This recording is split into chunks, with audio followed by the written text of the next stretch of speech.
We bring you the latest updates from the Pna Newsroom. The Philippine National Police laid its security plan for the forthcoming opening of classes in the country. PNP officer in charge of Lieutenant General Vicente Dano Jr. said this is in line with the directive of President Ferdinand Marcos Jr. to keep everything in order as soon as school open for in-person classes. Dano said the PNP will be using the same template in the execution of security procedures. This as more people are expected to go out during the implementation of the face-to-face learning setup.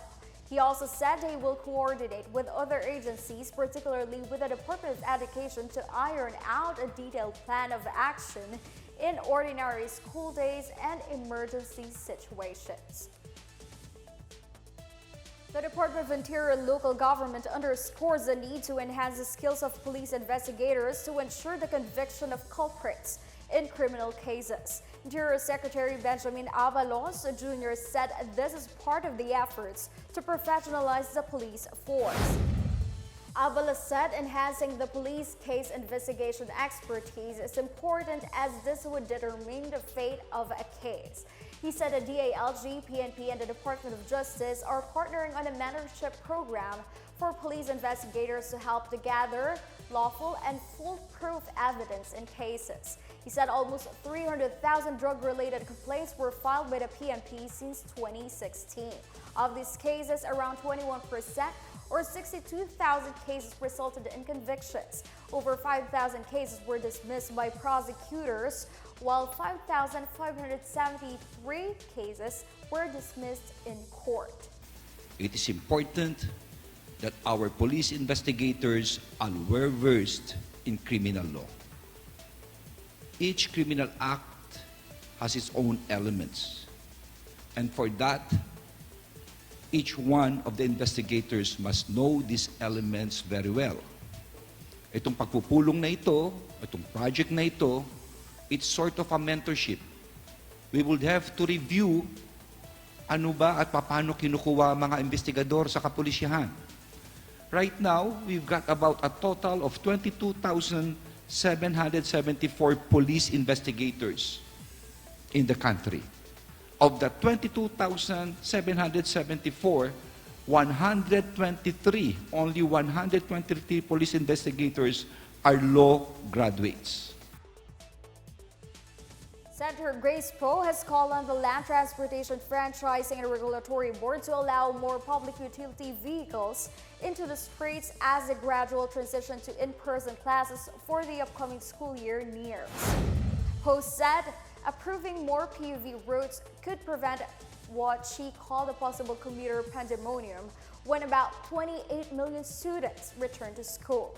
She said workers and students must be spared from the trouble of enduring long lines and waiting times.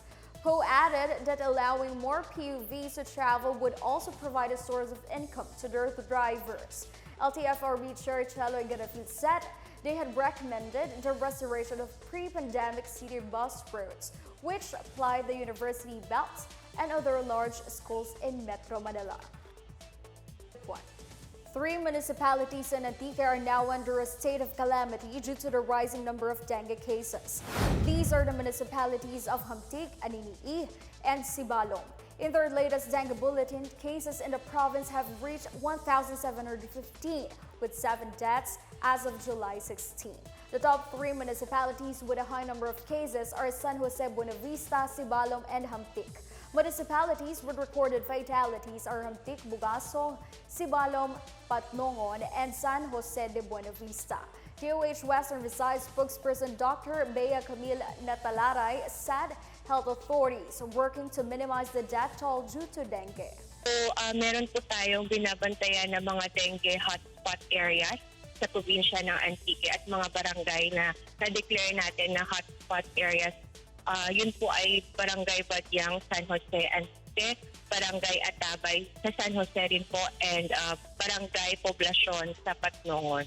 So yung goal po natin sa dengue program ay ma-maintain na less than 1% ang ating case fatality rate. A warning for those who use mobile banking. The PNP Anti-Cybercrime Group reminded the public to beware of text messages coming from banks claiming that their account is compromised or blocked. The latest scam message targets BDO Unibank account holders by telling them to verify their bank accounts through a link to prevent them from being put on hold or deactivated. BDO has already alerted account holders against the text scam. It reiterated that it will never send links asking for account verification. Earlier, the PNP-ACG warned the public against text scams allegedly offering jobs or claiming that the recipient won a prize. That's the latest and the biggest stories from the Pna Newsroom. I'm Stephanie Sevillano. Good day.